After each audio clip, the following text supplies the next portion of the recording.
이제 지난달에는 들으라 이스라엘이란 제목으로 말씀을 나누었고, 그때 본문 말씀은 우리 신명기 6장 4절 5절 말씀이었습니다. 우리 한번 앞에 이렇게 좀 가셔서 신명기 6장 4절 5절 말씀 한번 읽어보겠습니다. 오늘 본문도 이렇게 짚어두시고요. 우리 지난달 우리 한가족 예배 때 함께 나누었던 신명기 4장 6장 신명기 6장 4절 5절 말씀입니다.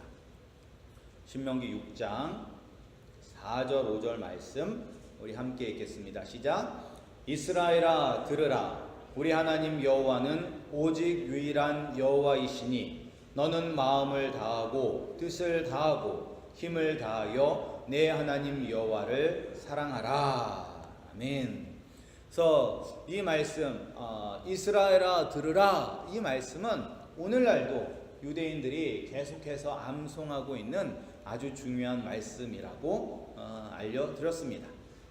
근데 이 말씀이 왜 중요하냐면 우리는 하나님을 알 수도 없고, 그리고 우리는 하나님을 만날 수도 없습니다.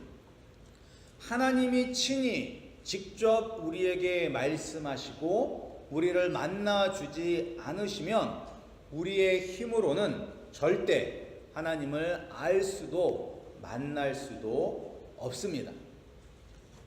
그러나 처음 하나님이 우리를 창조하셨을 때는 우리가 하나님과 대화할 수 있었을까요? 없었을까요?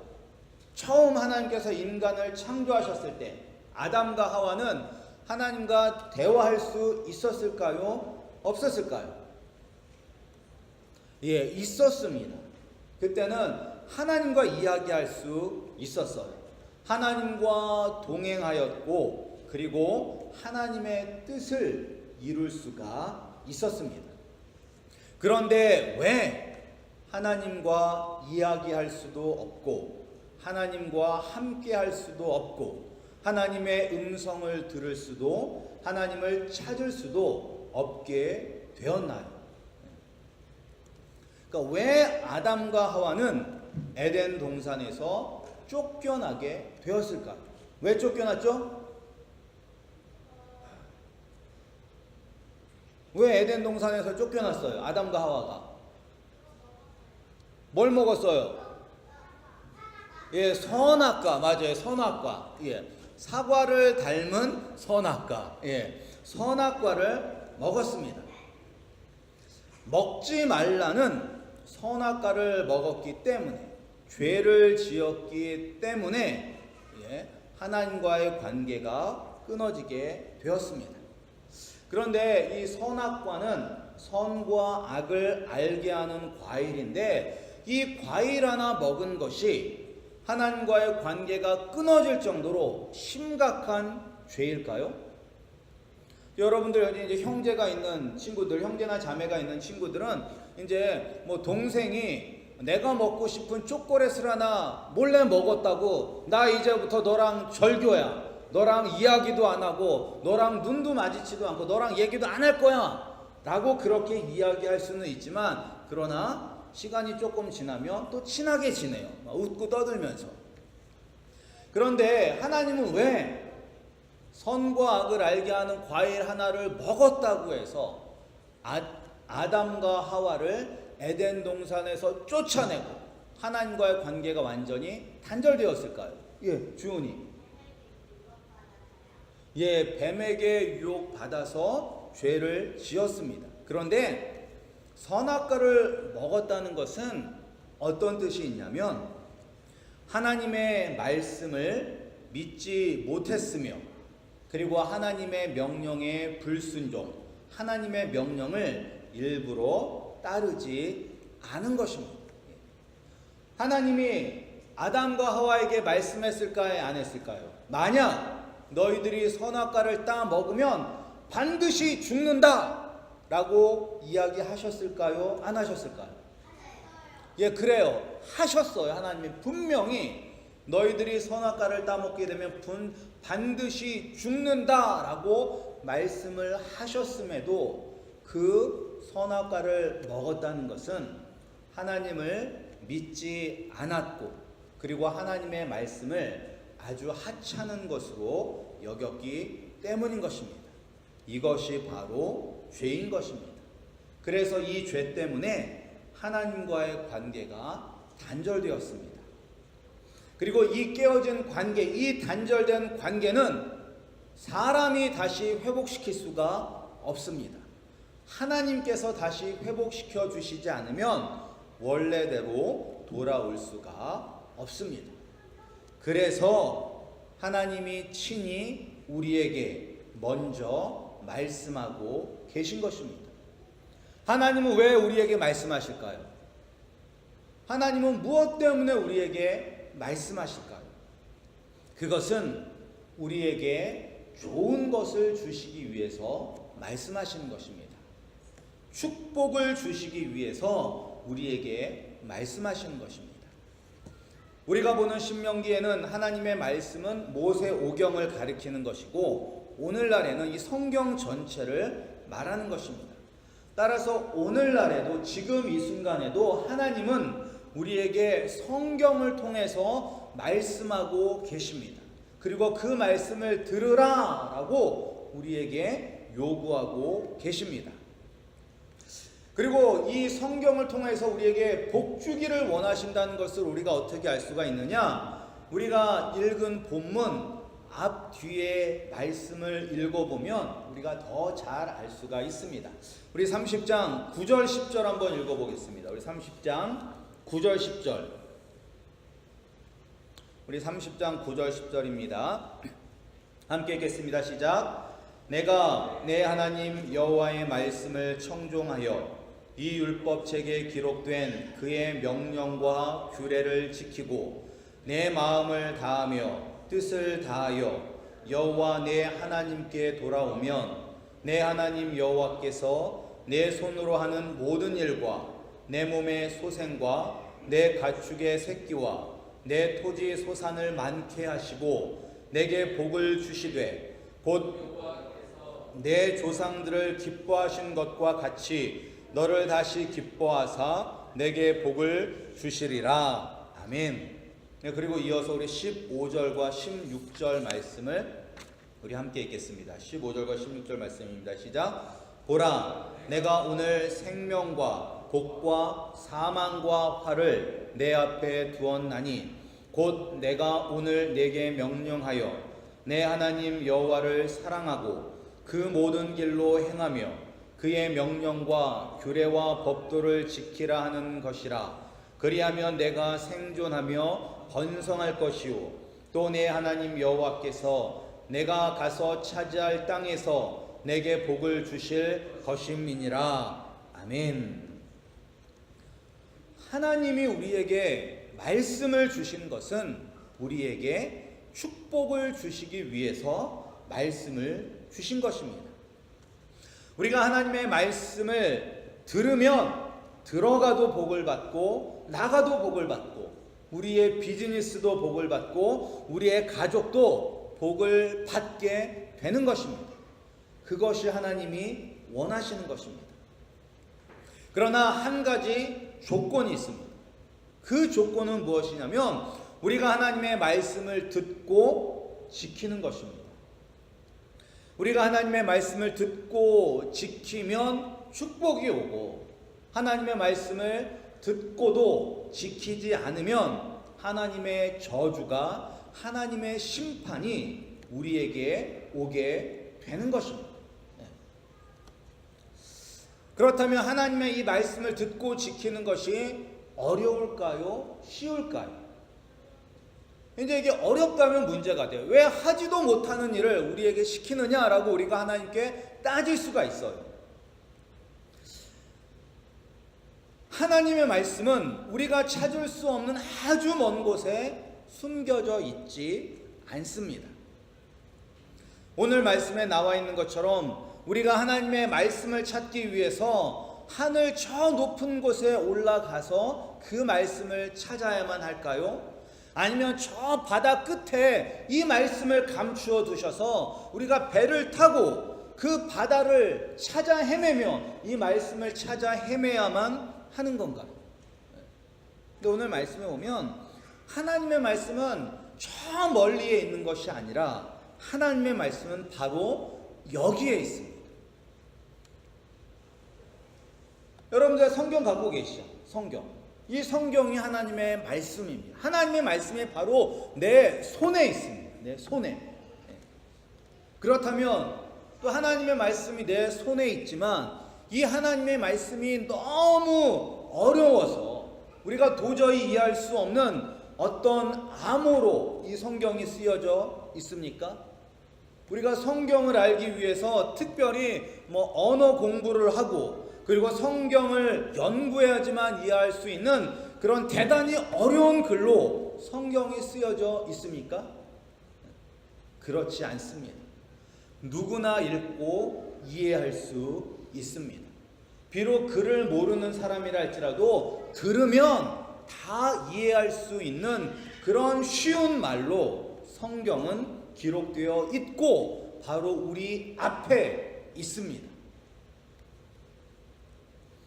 그런데 왜 우리는 성경이 이야기하는 축복을 받지 못하고 있는 것일까요? 성경은 우리가 하나님의 말씀을 우리의 입에 두고 우리의 마음에 두고 있다면 우리의 가족들과 토지 소산들과 비즈니스를 비롯한 우리가 하는 모든 일에 하나님께서 복을 주시고 그리고 하나님은 우리에게 그러한 복을 주시는 것을 기뻐하고 계신다고 분명히 말씀은 우리에게 이야기하고 있는데 왜 우리는 이런 축복을 누리지 못하고 걱정과 근심 속에서 살아가고 있는 것일까요? 그 이유는 바로 우리의 입에 그리고 우리의 마음에 말씀이 없기 때문입니다. 지난주에 8박 9일의 과테말라 선교를 다녀왔습니다. 근데 이제 이번 선교에서 이제 알게 된 점이 있습니다. 그것은 이제 보통 사람들이 이야기하기를 과테말라의 복음화율이 40%가 된다고 이야기합니다. 40%. 그리고 천주교까지 포함하면 과테말라의 80%의 사람들이 하나님을 알고 예수님을 안다는 것입니다. 그래서 그 얘기를 들었을 때 아니 80%나 되는 사람들이 하나님을 알고 예수님을 아는데 왜 우리가 이 땅에 선교를 와야 하나라는 그러한 생각이 들었습니다. 그러니까 왜냐하면 한국도 옛날에는 1000만 기독교인 해서 인구의 25%가 하나님을 믿는다고 이야기했는데 지금은 한 800만 그렇게 떨어졌다고 이야기를 해요. 그러니까 수치상으로만 보면 과테말라가 훨씬 더 예수님을 믿는 사람들이 많습니다. 수치상으로 보면. 그런데 우리가 그 사람들의 모습을 보고 그 사람들의 삶의 그런 삶을 바라보면 80%라는 숫자는 아무 의미가 없다는 것을 알 수 있습니다. 그들의 입에 그리고 그들의 마음에 말씀이 없다는 것을 우리가 딱 보면 알 수가 있어요. 그렇다면 우리는 어떨까요? 보통 이제 한국 분들이 모여 사는 동네에 한인들의 복음화율이 한 30% 된다고 이야기를 합니다. 10명 중에 3명은 이제 예수님을 믿는다고 이야기하는 사람들이에요. 그런데 과연 그 3명이 정말로 그들의 입에 그리고 그들의 가슴에 말씀이 있나요? 그들의 입에 그들의 가슴에 예수 그리스도가 있다고 여러분들은 생각이 되십니까? 우리는 입으로는 교회를 다닌다고 말합니다. 우리의 입으로는 예수님을 믿는다라고 이야기를 합니다. 우리가 입으로 예수님을 믿는다, 내가 정말 내 마음에 예수님이 있다라고 이야기를 한다면, 그렇다면 예수님을 믿는 모습이 나타나야 합니다. 나타나야 합니다. 예수님을 알지 못하는 사람들과 다른 점이 있어야 돼요. 근데 그 다른 점은 단지 내가 성경 지식을 더 많이 알고 그리고 세상 사람들은 모르는 찬양을 안다는 것이 아닙니다. 세상 사람들과 구별이 되는 다른 점, 우리의 입에 말씀이 있고 우리의 마음에 예수 그리스도가 있어서 누구든지 알 수 있는 하나님의 복을, 하늘의 복을 받아 누려야만 하는 것입니다. 근데 이제 과테말라도 보면 예수님을 믿는다고 하는데 애들이 다 5명이 있으면 5명의 아빠가 다 다르고 또 지금 살고 있는 사람도 남편이 아니고 그런 일들이 허다하고 예수님을 믿는다고 하면서도 새로운 여자가 나타나면 눈 맞아서 처자식 다 버리고 도망가고 그리고 온갖 과테말라가 진짜 아름답더라고. 이번에 가서 봤는데 과테말라가 진짜 아름다운데 쓰레기 함부로 버리고 선생님이 있어도 쓰레기를 버려요. 그러면서 하는 말이 청소하는 사람 있으니까 쓰레기 버려도 된다고 하면서 그냥 쓰레기를 아낌없이 막 버려요. 그리고 그들의 사는 모습을 보면 너무너무 좀 아닌 것 같아요. 근데 그 사람들이 다 누구를 믿는다고 이야기를 해요? 예수님을 믿는다고 이야기를 해요. 예수님을 안다고. 과연 나는 그 사람들과 다를까? 나도 예수님을 알고 예수님을 믿는다고 이야기하면서 과연 나는 세상 사람들과 다른 모습이 있을까? 하나님의 말씀은 예수 그리스도는 저 멀리 있는 것이 아닙니다. 바로 우리 곁에 있습니다. 바로 우리 가까이 있습니다. 정말로 예수 그리스도를 믿어 입으로 시인하고 예수 그리스도를 따라 살게 되면 우리는 성경이 이야기하는 복을 받아 누릴 수 있습니다.